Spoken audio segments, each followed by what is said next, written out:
I'm Herb Lawrence from CHGO White Sox. And I'm Jake Flannigan, GM.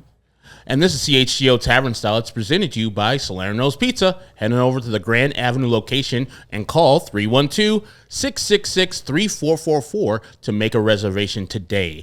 We are today talking about the topic du jour, of course, Caitlin Clark, Chennedy Carter, Angel Reese, and the whole thing that went down on Saturday in Indianapolis, where Caitlin Clark was 100% hit with a cheap shot by Chennedy Carter. There's nobody that's disputing that thing. I just want to say that I love the fact that people are talking about the WNBA. As a newer fan than myself, I love the game. The game is exciting, and as a Chicago Sky fan, I love that they're competing at a level like this, and they're getting talked about at a national level. Now, Jake Flannigan, what do you think about the whole thing that went down on Saturday and the aftermath?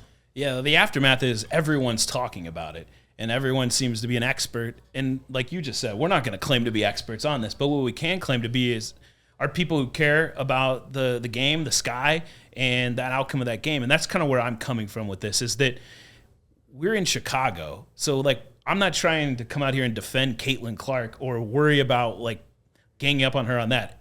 Let's try to say, hey, Chennedy Carter is a player for the Sky. Like, let's back her. She may have made a mistake there, but really if you look back in time and what happened in that game and what transpired, like, Chennedy Carter was probably the best player on the floor in that game. If you watch it, whether it be what she was able to do scoring-wise, distributing the ball a little bit there in some key moments, and then defensively, a couple key moments as well. So, like, it's not like she wasn't holding her own. Her and Caitlin were going back and forth, up and down the court. I mean, you saw a few things that happened earlier, right, with some just normal basketball stuff that happens on the court, and this is what's going to happen. But what I would say is this. It was, as you said, a bit of a cheap shot, and I think Coach Weatherspoon today came out and kind of said that without saying that, in a way.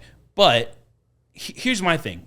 The play was going on. It was an inbounds play to her. It's not like it was like, oh, there was a different foul away from where they were, and they were just standing there getting ready to go to the free throw line or like going to a timeout or something. Like there was an inbounds play occurring. So although it was a bit of a cheap shot, like, she was just playing ball, and it was an extension of her being irritated and maybe boiling from some earlier things that Caitlin Clark did to her. And you know what else? Chennedy Carter, she is an emotional player, a talented player, and she's went from being a top player in Atlanta to going to LA, out of the league a bit, and now back. So she's finding her way again. And a part of that was Jewell Loyd, who's a Chicago native in Seattle. If you look back, Caitlin Clark just had an issue with Seattle, right, and Jewell Loyd's teammate. So I think there could be a part of that was already, like, going into the game.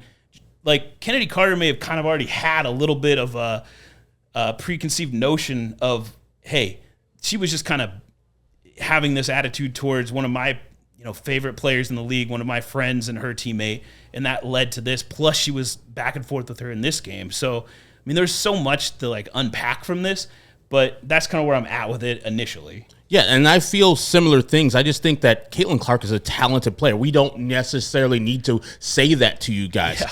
But the newer fans that are just there for Caitlin Clark, don't act like you own the WNBA. Don't act like these players should be grateful for Caitlin Clark's presence. They're not going to treat it as such. They're competitors. As you said, Chennedy Carter has been toiling through the WNBA and with different teams and going overseas. So she has to play with a certain chip on her shoulder, as she did when she was down in Texas A&M. Yeah. So she's going to be that player. And like I said before, what she did was dirty. It was a below board. She did not need to do what she did to Caitlin Clark. But like I said, it wasn't necessarily unprompted, as they're both been battling throughout the game and chirping each other and talking to each other and giving elbows.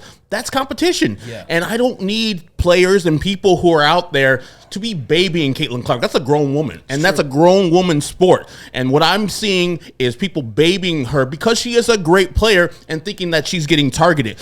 All the rookies are getting targeted. If you watched last week, where Alyssa Thomas, who is a great player for the Connecticut Sun, pretty much grabbed Angel Reese, who was going up for a rebound, by the neck and threw her down. Those are both players who went to Maryland. Like, if you guys didn't know, Angel Reese went to Maryland before she went to LSU.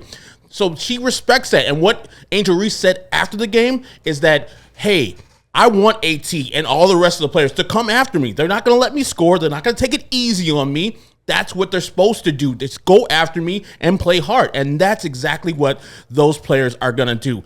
Stop on by Salerno's on Tap, located at 1201 West Grand Avenue in Chicago's West Town, and enjoy our tavern-style pizza and ice-cold beers. Whether you're headed to the game, want to watch it live on our big screen TVs, or watching it from home, we got you covered. Go to salernospizza.com or call 312-666-3444. Mention CHGO and get half off your pizza. Half price, not half off your pizza.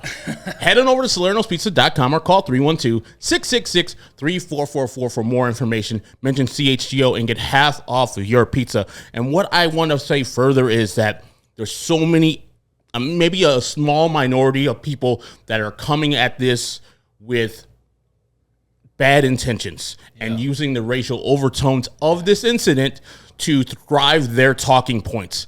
This is a league of a lot of women. White, black, whatever, Hispanic, everything under the sun. So I just take offense to those people who are coming at it for those reasons and calling Chennedy Carter a thug. Or veiled phrases like those things. Those people are not good for the sport. And if that's what people are there to grow the game, we don't want those players. We don't want those people to grow the game. We'll take the people that are already in the thing, already in the arena, and already watching to stay there. And those people who want to make this a racial thing and use veiled terms like that to get the hell out of here. Yeah, and if it's you're talking about ball, it's just ball, right? Yeah. That's what it comes down to, really. Because like we've said, and Sean, our producing the show, mentioned this too. You know, this happened to Candace Parker when she was a rookie against Detroit. The Detroit Shock, exactly. This happened to Michael Jordan in the All-Star game in '85, where they froze him out, right? And then this has happened, you know, with rookies. I think Nick Van Exel chimed in and said, "Hey, where was this outrage when Gary Payton did this to me in the preseason when he was in the NBA?" And I mean, this is definitely a thing. But I think what it means is that people care more about the WNBA than they have ever before. Yeah. And that's not just because of Caitlin Clark. It's because of every single player on every team in this league. It's because of what the Aces have done. It's because of what the Liberty have done the last few years. It's because of the players that have been doing this since Cynthia Cooper and so many other players. Teresa Weatherspoon. Exactly, when she was with the Liberty too. And, Cheryl Swoops, right? The Comets, they did their thing way back in the day. But like, what I'm getting at is everyone that is caring about this, and we have this thing, it doesn't need to be a race war like you're saying. It's more about what's happening on the court and people caring about basketball and people appreciating what the women in the WNBA are doing. And yes, Caitlin Clark is a part of the solution to help, generate more interest and get more positive things for those in the WNBA. But all of those players, and like Angel Reese and others that are coming into the league now, are a big reason why that's happening too. It wasn't just because Caitlin Clark came. Is she a part of it? Yes. And I think there are a lot of women in the WNBA who appreciate Caitlin Clark. And I think there's some that may just say, yeah, I'll appreciate her when she earns my respect. And that's normal in every league since the beginning of time in all of sports, right? That's exactly men's sports, women's sports, anything. These players are like, okay, I appreciate you coming in the league, but I'm going to show you what I got. Yeah. And you see that same thing with Cameron Brink, who is a LA Sparks rookie, getting hard screened. And all these things happen for initiation reason, for any type of reason that you'll see.